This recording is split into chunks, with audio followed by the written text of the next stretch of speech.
Shalom, shalom, shalom, shalom. First and foremost, giving infinite praises, glory, and honor unto Yahawah BAHASHAM, Yahawashi BAHASHAM, Hakodash.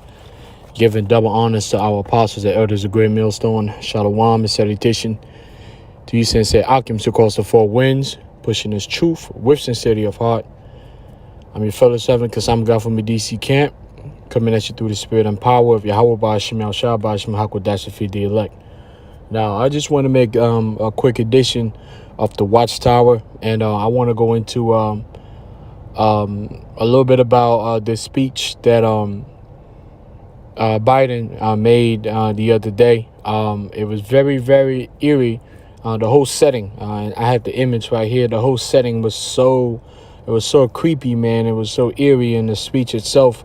I didn't see the whole speech, but I saw highlights and of the things that kind of popped out, the things that he said about civil war, upcoming potential civil war, and the Republicans against Democrats, and the potential end of democracy, and all these different things. And first and foremost, man, like there's never been a speech like this in the history of the United States of America. All right, and the last time you had a speech like this anywhere close to this was Lincoln, or you can go as far back as the Declaration of Independence, when Thomas Jefferson and a whole bunch of so-called founders were ready to go to war, were ready to but basically declaring that they were ready for bloodshed. So you had when Lincoln was ready for bloodshed, when you had the North against the South, that's when you had speeches like this. And then also when the founders were ready for bloodshed against the British, you also had speeches like this, and so basically this is kind of, I'll probably say the third time you get something similar. And this is definitely a sign that, the United States of America, known in the Bible as the virgin daughter of Babylon, is getting ready to descend into bloodshed. All right. So this is usually the declaration of violence and bloodshed and chaos that's getting ready to happen within the nation. So that's usually when you get a speech like this. And then then things just hit the fan, maybe like a couple. So at this point, we talking about a couple of days. It could be a matter of days, maybe weeks or whatever. But the signal has been given, and now at any point in time, we should be expecting some madness to take place. So one of the things that, well, actually, let's get the scripture first. Understanding how things go. This is Proverbs chapter 10, verse 3. It says, the Lord will suffer not. No, that's not the one that I want. I was here. There you go. Proverbs chapter 10, verse 6. It says, blessings are upon the head of the just, but violence covereth the mouth of the wicked. See, that's the thing about the wicked. Violence is going to cover his mouth. And Esau, like the Edomites, the so-called white race, their mentality, their nature, because every nation has their nature. The nature of the Edomites is violence. It's just that it is different than the violence that an Israelite has. Like an Israelite violence is usually forefront, is really in your face, letting you know that, hey, listen, I'm gonna hurt you. You know what I'm saying? Now, Edomites, the way they do violence is different. They kind of, they're serpents. They like to go around. They like to set up laws. They like to play around with the language and different things, because they don't really want a so-called fair fight. A so-called fair fight. Esau doesn't believe in fair fights. He believes in deceiving and having an advantage before he even goes into it with you. So, that's just how Esau, moves in his violence. All right. So, when you have speeches like that, right, that's the mouth of the wicked is covered with violence. You just got to be able to read between the lines so you can get past the deception. This was not a speech that was made, with so-called peace The intention was not the so-called peace. The intention was, hey, this is what's getting ready to happen. And I want to focus on the background because, remember, you're dealing with the elites. You're dealing with symbolism. You're dealing with artwork. You're dealing with art imitates life imitates art type of work. And it was so eerie, similar to something that I've been speaking of for a long time, right? Which is V for Vendetta. You know, I've been speaking about how when all hell breaks loose, every city is not going to look the same. You're going to have cities that's going to look like World Warrior, Mad Max World Warrior. And then you're going to have cities that's going to look like V for Vendetta. All right. So it's going to it really is going to depend on the city as far as how your hell, how your chaos, how your tyranny, right, is going to look like.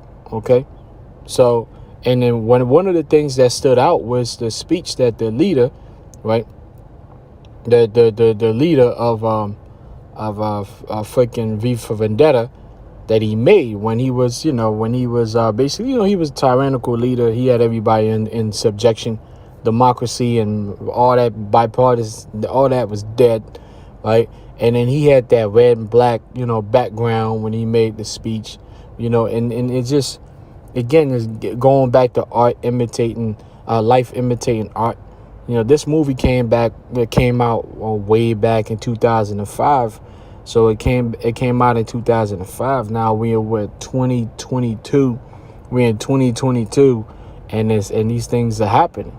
But guess what? It's right along according to prophecy. All right, because the prophets of the Lord, and we've been telling you this, right?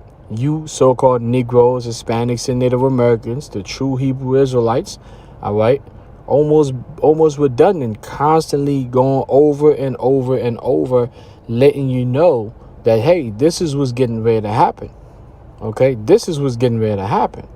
All right, and it's also, you could see a movie like Hunger Games, same thing with President Snow, right? Like he gets into the speech, similar red and black background when he talks about the 13th colony or whatever, the 12th colony, and all the colonies that are under subjection because of the fact that they rioted and caused a civil war, so they had to be subjugated. So these are things that you see, and now it's getting ready to happen in real life. All right, and it's going to be violence, it's going to be chaos. All right, and it will be allowed to take place. The chaos will be allowed to take place. Civil unrest will be allowed to take place according to the scriptures, right? And then that's going to basically open up the book of these laws that are already put in place to allow foreign troops to come inside America and basically help the United States military and help the government to subjugate everybody. All right. But you can't have the foreign troops inland unless you have a national emergency that has to do with a civil unrest to national proportions. OK, and then when you go into the news, you just type American Civil War. What pops up is like top stories. It's everywhere. The Insider, it says poll. This was 3 days ago. It says Insider. Poll finds 43% of Americans suspect civil war within the next 10 years. Well, guess what? It's going to happen. It's soon. It's not going to be within the next 10 years, within the next 2 years. No, this is going down. And that speech that Biden made, and he was railing on the Republicans, and then you got the Republicans over there. They're responding and railing back against the Democrats, all that, those political games that they play, right? Because it's nothing but a game. It's a chess that the elites have playing. They're playing both sides to actually go at each other, right? So you can have chaos and then bring order out of chaos. But that order is going to be tyranny and dictatorship out of chaos. Okay. And it says, then you got the Deseret News. It says, is civil war likely in the U.S.? Here's what Americans think. This was 19 hours ago. You got the London Guardian. You got the Guardian. More than 40% of Americans think civil war likely within a decade. All right. So this is what we dealing with. This is what we dealing with, man. So now let's go to the scriptures, because you have to understand why this is happening. All right. We dealing with the judgment of the great whore. This is the doom of Babylon, man. What you witnessing is the the beginning of the doom of Babylon.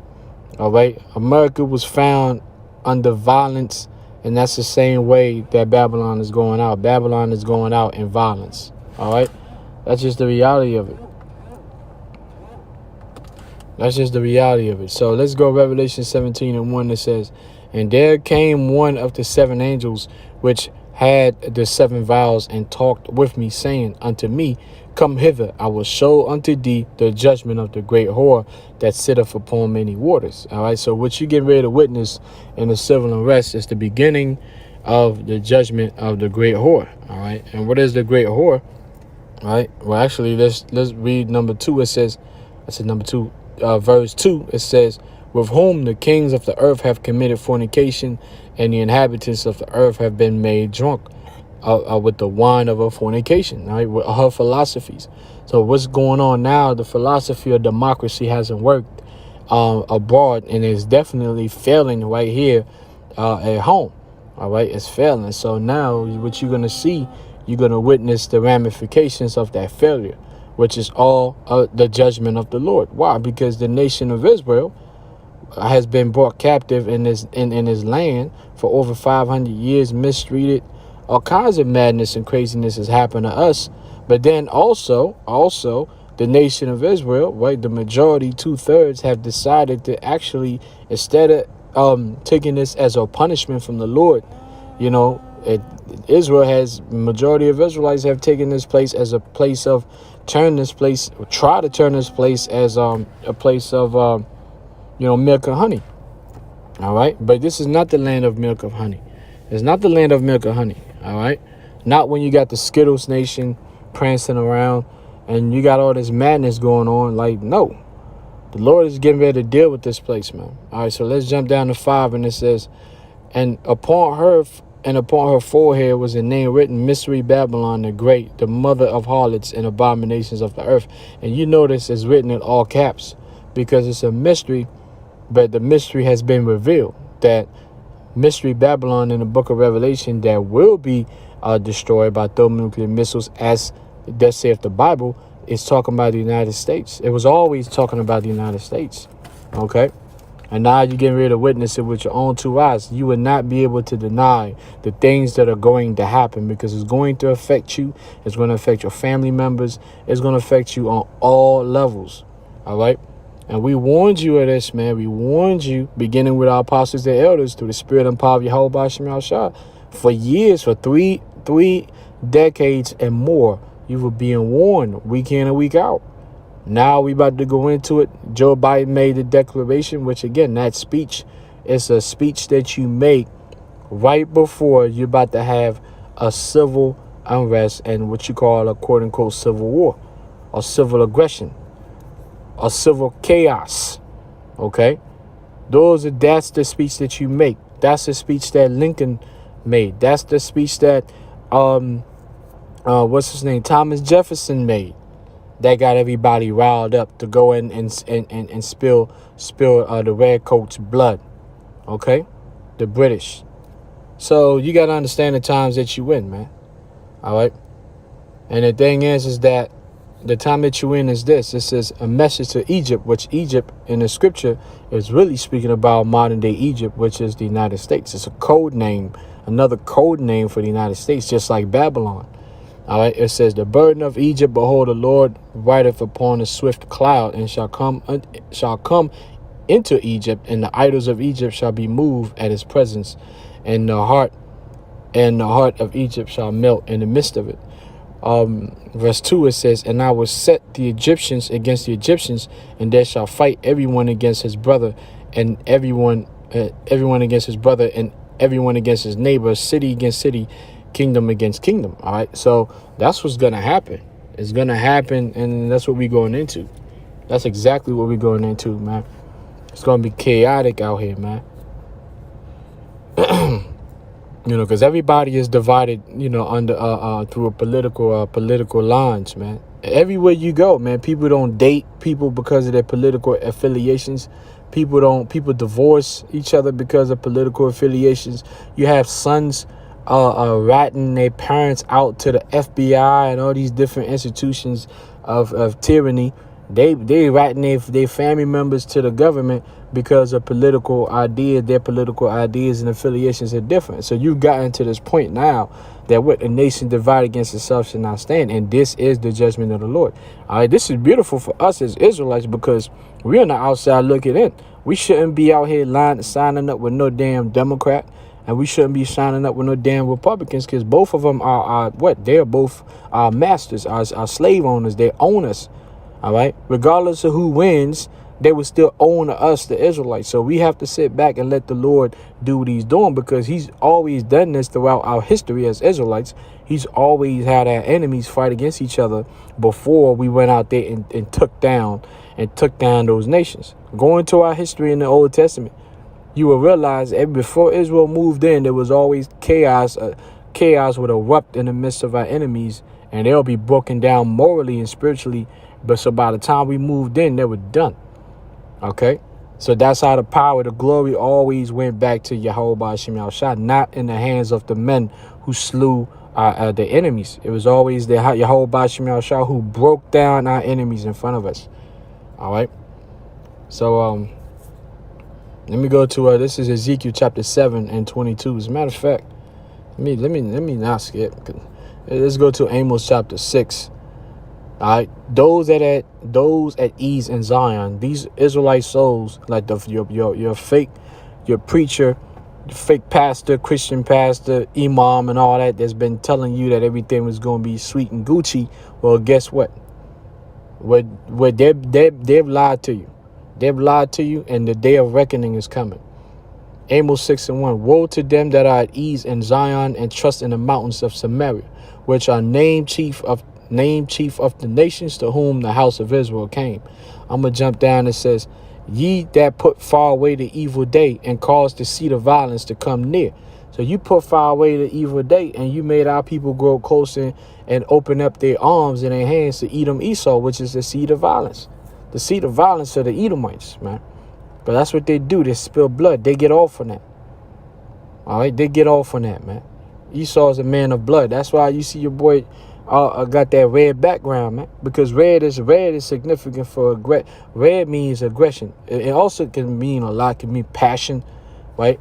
It means aggression. When you see red, you already know like it's shit's about to go down. All right. So let me see. Let me go to Ezekiel chapter 7, verse 22. It says, my face will I turn also. Actually, I'm going to start at 21. And I will give it into the hands of the strangers.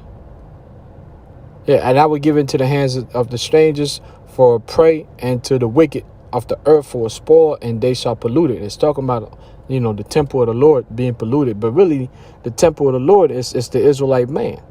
All right, we are the temple. It's not an actual temple. It's we the people, the Israelites. We're the temple. The Lord said He's going to allow the violent man to spoil. All right, the final besiege of Jerusalem.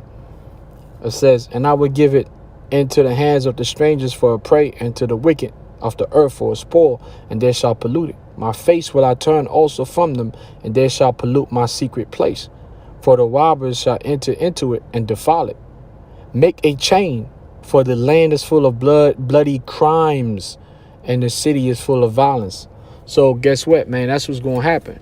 Because the city of Jerusalem has been full of violence. You Negroes, especially you Negroes, spilling each other's blood, but also the Hispanics, so-called Hispanics. The northern tribes have been doing the same thing. All the violence has been around our so-called communities. For that, guess what? The Most High is going to bring true violence by the hands of Edom Esau. As he's collapsing Esau's kingdom, Esau's going to get buck wild, man. And he's going to bring his anger, and his hatred is going to come out. And he's going to be seeking out you Israelites for what? The judgment, man. To take you out. All right? That's just the reality, man. Listen, man. It's going to be effed up out here, man. It's going to be effed up out here, man. There's no other way to say it, man. So let me go to 2nd Ezra 14. And I'm going to go to 4. It says, As a matter of fact, let me start at 1. It says, Behold, speak thou in the ears of my people the words of prophecy, which I will put in thy mouth, saith the Lord. So we speaking in the spirit of the Lord. This is not our own personal feeling or own personal opinion. This is the word of the Lord being broken down to you. It calls them to be written in paper, for they are faithful and true. Fear not the imagination against thee. Let not the incredulity of them trouble thee that speak against thee. That's why we don't care. We keep putting the work out there, man. We out there on the highways and the edges, the internet highways. We don't care, because we understand that what we see is true, and we have faith, and we can see it now developing right in front of our eyes. All right. It says, for all the unfaithful shall die in their unfaithfulness. And we coming into the time now where all the unfaithful are going to meet their maker. Behold, saith the Lord, I will bring plagues upon the world, the sword, right, with civil unrest, civil war, blood is going to be shed, violence, that's a form of the sword, famine, which we got famine that's coming, right? You got the energy crisis that's coming, that's going to lead to famine and thirst, death and destruction. All right, for wickedness has exceedingly polluted the whole earth, and their hurtful works are fulfilled. All right, so the Most High is getting ready to do some serious work. Now, let's close with this. This is 2 Ezra 14 and 13. It says, Now therefore set thine house in order, and reprove thy people, comfort such of them as be in trouble, and now renounce corruption. So now you got to renounce corruption, man, because the doors of mercy are closing, man. All right. It went from a matter of years to now and it went down to a matter of months, and now we talking about a matter of days. It's gonna be some. I'm telling you, because we going into September. This is false flag season. This is false. The fall is false flag season. Look in the history, it's fall flag season. At any point in time, things can really just go left. All right. Something big is in the air, man. Something real big is in the air. We don't know in detail, but when it hit, we all gonna find out. That's for sure. You know what I'm saying? We all gonna find out what it is that Esau got in the plans, man. All right. So it says, verse 13. Now therefore set thine house in order, and reprove thy people, comfort such of them as be in trouble, and now renounce corruption. Let go from thee mortal thoughts, and mortal thoughts, cast away the burdens of men, put off now the weak nature, and set aside the thoughts that are most heavy unto thee, and haste thee to flee from these times. For yet greater evils than those which thou hast seen happen shall be done hereafter. So yeah, man, all the garbage, listen, everything has a season and time. Worrying about building businesses and making more money and all this, that's cool, but understand that, man, that when this thing hit the fan, that's going to be the least of your worries, man. So that's all I had, man. This is another edition of the Watchtower. Like I said, violence, blood, and guts is in the air. We witnessing the beginning of the doom of Babylon, man. Hey, Brakata Yahawah, Brakata Yahawashi, Brakata Yahawah, Ba'ashem Yahshua, Ba'ashem Machakudash. Double honors to our apostles and elders of Greatmillstone. Shalom, salutation. To he says, occupants across the four winds, pushing this truth as a city of heart. Because I'm a guy from a DC camp. Shalom.